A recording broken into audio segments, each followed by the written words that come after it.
हाँ भाई, आ गया ना राना। ये आउट ऑफ सिलेबस आते हैं हमारे। जब भी कोई भी बड़ा इवेंट हो आईसीसी का, हमारी ऐसे ही टीम अनाउंस होती है। जो हम सालों से अपने प्लान में किसी प्लेयर को लेकर चल रहे होते हैं, उसको हम एंड टाइम पे दफा कर देते हैं, यू टर्न ले लेते हैं और किसी ऐसे बंदे को डाल देते हैं जो कि कभी कोई बंदा एक्सपेक्ट ही नहीं कर सकता कि इस बंदे की भी टीम में जगह बन सकती है।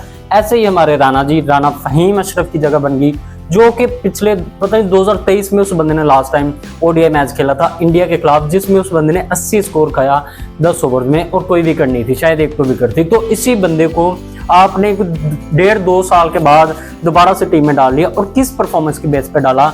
बीपीएल की परफॉर्मेंस, जो कि पीएसएल से भी निचले लेवल की एक लीग है, जहां पे वो बंदा परफॉर्म कर रहा है और उसकी जगह बन गई टीम में।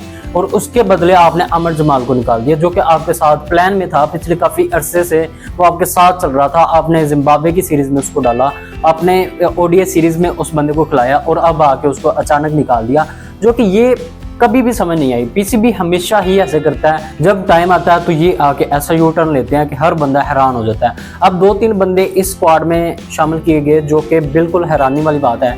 एक सौचकिल, जिसको काफी अरसे से ओडीआई से बाहर रखा हुआ था, अब उसको दोबारा डाल लिया। दूसरा इन्होंने उस्मान खान को डाल लिया। तीसरा इन्होंने फहीम अशरफ को डाल लिया। फहीम अशरफ सबसे हैरानी वाली सिलेक्शन इस बंदे की है।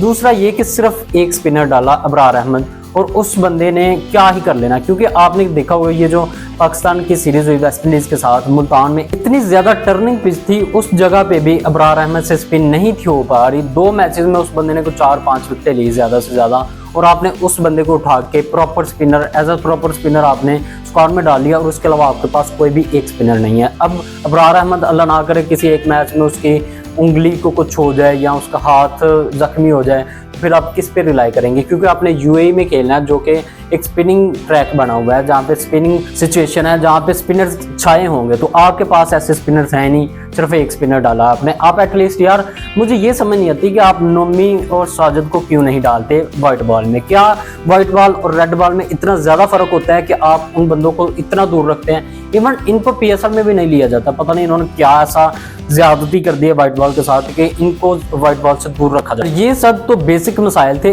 अब बड़े मसाइल जन्म लेंगे, वो ये होगा कि अब आप ओपन किससे करवाएंगे? क्योंकि हमारे पास तो कोई ओपनर है ही नहीं ओडीआई का। आप फखर जमान है आपके पास ओपनर, उसके अलावा आपके पास दूसरा ओपनर था हमारा साइम अयूब, और अब वो तो इंजर्ड है, अल्लाह उसको सेहत दे। अच्छा किया कि उसको स्क्वाड में नहीं रखा, क्योंकि अगर उसको स्क्वाड में रख लेते ज़बरदस्ती, वो अपना पैर ज़्यादा ख़राब करवा लेता और ऐसे ज़्यादा नुकसान हो जाता। उस बच्चे का फ्यूचर ज़ाया होता, इसके साथ ही पाकिस्तान क्रिकेट का भी फ्यूचर ख़राब हो जाता।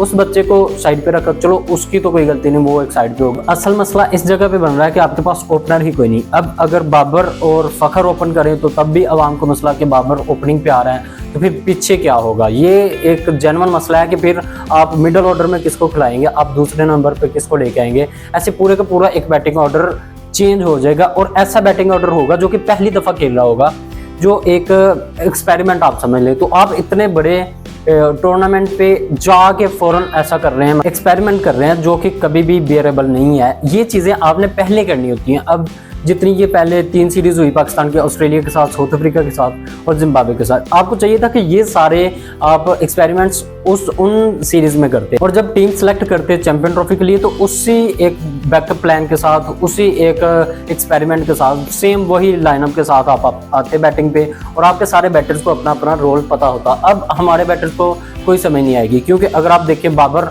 और फखर ओपन करते हैं, उसके बाद 1 डाउन आएगा कामरान गुलाम, उसके बाद तैयब ताहर, फिर मोहम्मद रिजवान, फिर आप इसमें सौचकिल को कहाँ पे फिट करेंगे? तो ये एक खिचड़ी बनने वाली है, जिसको आप अभी से ही सुलझा लें कि हमने क्या चीज़ सेलेक्ट करनी है, कैसे लाइनअप के साथ, किस लाइनअप के साथ बैटिंग करनी है। क्योंकि आपके प्लेइंग 11 में 4-5 प्लेयर्स तो ऐसे हैं वो पक्के ही आएंगे, तो आप अगर उनको भी एडजस्ट करेंगे तो सारे प्लेयर्स की जो जगह होगी वो तब्दील हो जाएगी। तो हर प्लेयर को अपना नया रोल निभाना पड़ेगा, जो कि इनको पीछे मिला हुआ था वो सारा इनसे चला जाएगा। मेरी अगर आप राय माने या मेरा एक ओपिनियन लें, तो मैं चाहता हूँ कि फकर के साथ मोहम्मद रिजवान ओपन करने आए, क्योंकि वो बंदा अच्छे स्ट्राइक रेट के साथ भी खेल लेता है, उसके अलावा वो बल्ला स्विंग करना भी आता है उस बंदे को।